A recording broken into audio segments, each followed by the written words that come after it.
Puis Allah, il n'y a de divinité que moi. Alors adorez-moi et établissez une prière pour mon souvenir. En effet, l'heure vient. Je la cache presque pour que chaque âme soit récompensée selon ce pourquoi elle lutte. Ne laissez donc pas vous en détourner celui qui n'y croit pas et qui suit son désir, car vous péririez alors. Et qu'est-ce que tu as dans la main droite, ô Moïse? Il dit, c'est mon bâton. Je m'appuie dessus et je fais descendre des feuilles pour mes brebis, et j'y ai d'autres usages. Allah a dit. Jetez-le, ô Moïse. Alors il le jeta, et là-dessus c'était un serpent, se déplaçant rapidement. Allah a dit, saisissez-le et ne craignez rien. Nous le remettrons dans son état antérieur. Et tirez votre main à vos côtés.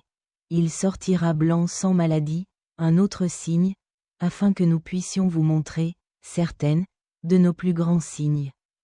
Allez voir Pharaon. En effet, il a transgressé. Moïse dit, mon Seigneur, élargis-moi ma poitrine, avec assurance, et facilite-moi ma tâche et dénoue le nœud de ma langue.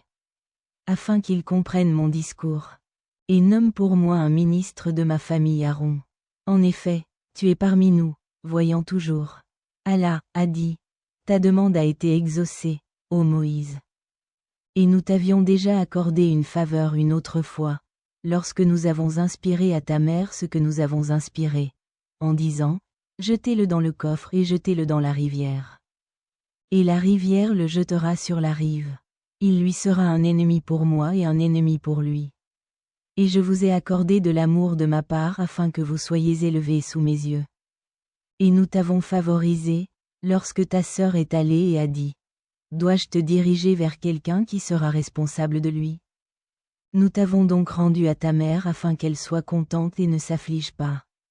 Et tu as tué quelqu'un, mais nous t'avons sauvé des représailles et t'avons éprouvé par une sévère épreuve.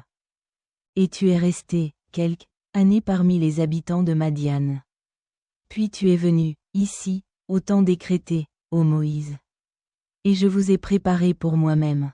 Allez, vous et votre frère, avec mes signes et ne vous relâchez pas dans mon souvenir. Allez tous deux vers Pharaon. En effet, il a transgressé. Et parlez-lui avec un langage doux afin qu'il se souvienne peut-être ou qu'il craigne, Allah. Ils disent, notre Seigneur, en effet. Nous craignons qu'il ne précipite, le châtiment, contre nous ou qu'il ne transgresse. En effet, je suis avec vous deux. J'entends et je vois. 218.